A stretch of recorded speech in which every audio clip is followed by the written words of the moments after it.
예수님께서 12 제자들을 복음을 위하여서 파송시키십니다. 1절 말씀입니다. 시작.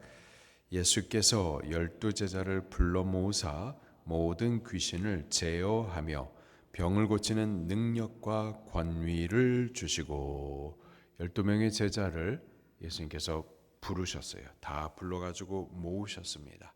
그 이유가 2절에 이렇게 기록을 하고 있습니다. 시작. 하나님의 나라를 전파하며 앓는 자를 고치게 하려고 내보내시며, 부르신 목적은 내보내시기 위함이에요. 가가지고 하나님의 나라를 전파하고, 또 하나님의 나라, 하나님의 통치가 있는 나라, 그 반대는 뭘까요? 마귀가 통치하는 나라입니다. 하나님의 나라, 하나님의 통치가 있기 전에 모든 사람은 다 마귀의 나라, 마귀의 저주스러운 통치를 받고 있는 거죠. 그 모습이 질병에 앓는 거고, 귀신 들려서 생명을 빼앗기는 거고, 그리고 어둠에 살다가 죽는 거고, 그리고 영원한 사망, 지옥에 던져지게 되는 거죠. 그렇게 너희는 가가지고 하나님의 나라, 하나님의 통치의 복음을 전하고 그리고 그렇게 마귀의 통치받고 있었던 그런 질병과 저주에서부터 그들을 고쳐라. 바로 이 목적을 위해서 보내신다라는 거예요. 그냥 보내지 않으십니다. 그 사명을 감당할 수 있는 능력과 권위를 입혀서 보내세요. 1절을 다시 보니까는 예수께서 12 제자를 불러 모으사 시작. 모든 귀신을 제어하며 병을 고치는 능력과 권위를 주시고, 이렇게 능력과 권위를 입혀서 보내주시는 거죠. 항상 하나님께서는 우리를 네가 알아서 해라, 네 능력으로 해라, 너 가진 것으로 해라 그러지 아니하시고요. 우리에게 사명을 맡기실 때, 우리를 보내실 때 당신의 것으로 무장시켜서 보내십니다. 모세를 부르셨어요. 부르신 이유는 보내시기 위해서, 당신의 백성 구원을 위해서 보내실 때 그냥 보내지 아니하시고요. 그에게 권능의 지팡이를 손에 쥐어주어서 보내시죠. 하나님을 나타내도록, 그 백성 구원의 일들을 능히 감당할 수 있도록 능력과 권위를 옷 입혀서 보내주시는 겁니다. 보내시면서 또 지침을 주세요. 3절 말씀입니다. 시작.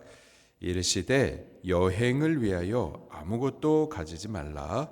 지팡이나 배낭이나 양식이나 돈이나 두벌 옷을 가지지 말며. 아무것도 따로 준비하지 말고 그냥 가라라는 거예요. 누가복음 20장에서는 다 챙겨가라 또 그 말씀도 하십니다. 근데 적어도 여기 오늘 본문에서 아무것도 가져가지 말라라, 이 말씀은 철저히 하나님만 의존하여 가라라는 의미가 있습니다. 이 복음 사역은 의존적인 사역, 다시 말해서 내가 가진 것으로, 내가 준비해 가지고 그래서 내 것으로 하는 것 아니라 철저히 하나님을 의존해서 하나님께 구하여 하나님께서 주시는 것들을 받아서 하나님께서 책임져 주시는 것들, 그런 것들을 체험하면서 해라라는 의미입니다. 우리를 하나님께서 보내실 때 하나님께서 책임져 주십니다. 먹을 것도 챙겨 주시고요, 입을 것도 챙겨 주시고요, 필요를 주께서 다 공급해 주시면서 다만 너는 가라, 가서 사명해라 하는 동안 모든 나머지 것들은 내가 책임져 줄게, 철저히 하나님을 의지하라 하면서 보내시는 겁니다. 과거에 이제 한국 교회 그리고 미국 교회가 이제 은혜를 받고 복음을 이제 나라 안에 편만하게 전하고 그리고 열방까지 복음을 들고 갈 때에 선교의 분위기에 처음에는 이제 faith mission이라고 그래가지고 믿음 선교, 무조건 믿음만 가지고 가는 거예요. 그래서 후원해 주실 분도 챙기지 않고 하여튼 사명 받고 감동 받고 소명을 향해 보내심을 받으면 다른 거 안 챙기고 그냥 무조건 가는 거죠. 그냥 맨 땅에서 그냥 헤딩하는 거예요. 그렇게 선교가 시작이 됐었죠. 그러면서 이제 하나씩 둘씩 필요들을 현장에서 체험하고 보면서 이제 그런 것들을 준비하기 시작을 해가지고 조금 더 조직적으로 선교가 이루어져 가면서 반대로 처음 전적으로 하나님을 의지했었던 그 믿음이 많이 약해지는 거예요. 참 믿음도 챙기고 그러나 또 그 필요들도 챙겨 가야 되는데 균형을 잘 맞춰야 되는데 일단은 하나님께서는 누가복음 20장에는 챙겨가라 말씀을 하시지만 처음으로는 먼저는 다른 모든 것들은 두고 전적으로 하나님만 의존적으로 그렇게 선교를 시작해라. 전적으로 하나님만 의지해라.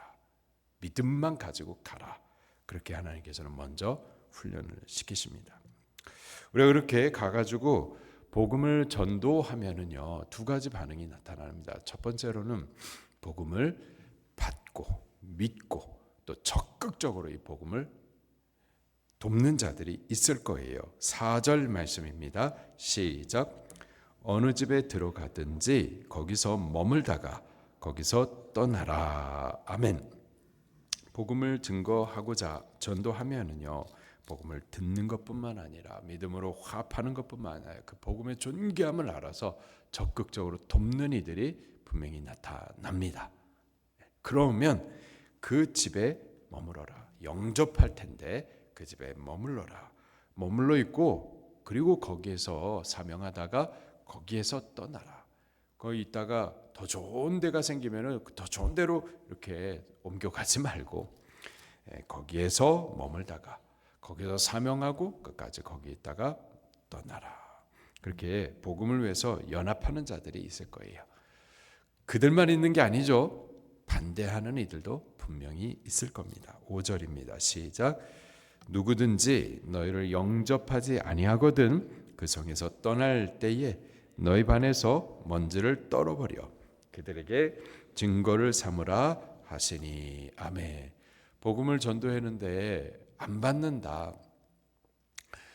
내가 복음을 전해주지 않으면은 그건 내 책임이에요.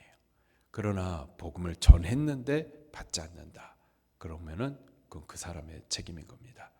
그럴 경우에는 먼지를 떨어버려서 그들에게 증거를 삼으라. 먼지를 떨어버리라. 이 말은 내가 복음을 전도했는데 이 복음을 받으면은 저주에서 벗어나고 마귀의 권세에서 벗어나고 지옥에서 구원을 받는데 복음을 거부하면 어떻게 되는 거예요? 지옥 가는 겁니다. 마귀의 권세에서 여전히 묶여 있는 거예요. 그 심판의 책임에 대해서 나는 이제 책임이 없다라는 것을 표하는 겁니다. 복음 전도하다 보면은 거부당하는 일들 많이 있죠. 거부당합니다. 그러면은 낙심이 되고 내가 능력이 없어서 그렇다. 내가 뭔가 잘못해서 그렇다. 자꾸 낙심이 되고 그 다음에 전도할 용기도 안 나고 그러는데 내 책임이 아닙니다. 우리의 책임은 복음 전도해 주는 것까지예요. 그리고 구원의 일들은 하나님께서 이루시는 겁니다. 만약 거부하는 이들이 있다. 이것도 어쩔 수 없는 거예요. 다만 거부하는 것은 우리가 어떻게 할 수가 없지만은 전도해 주기까지는 해야만 하는 겁니다. 전도해 주고 나서 거부한다. 그러면은 우리는 먼지를 털어버리면 되는 거고. 그러나 우리가 복음을 증거했었을 때 그 복음을 받고 또 변화를 받고 구원을 얻고 그 감격은 거부당한 것을 씻어낼 정도의 기쁨이 또 있는 줄로 믿습니다. 제자들이 이제 지침을 받고 순종하여서 복음을 전도합니다. 6절 말씀 시작.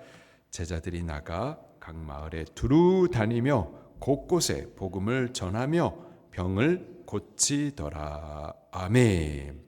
순종했어요. 순종해서 가서 복음을 전합니다. 그랬더니요, 복음이 선포되어지는 것뿐만 아니라 그 복음의 증거들, 병이 고쳐지는 능력들이 나타납니다.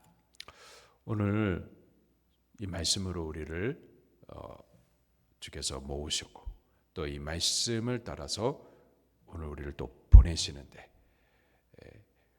어저께 있었던 그 자리에 우리가 또 갈 거고 어제 만난 사람들을 우리가 만나게 될 텐데 주신 말씀을 인식하면서 그들에게 하나님의 나라를 전도해 보기를, 순종해 보기를 힘쓰시기를 예수님 이름으로 축원합니다. 분명히 거부도 당하겠지만 또 복음을 기다리는 이들도 분명히 있을 거예요.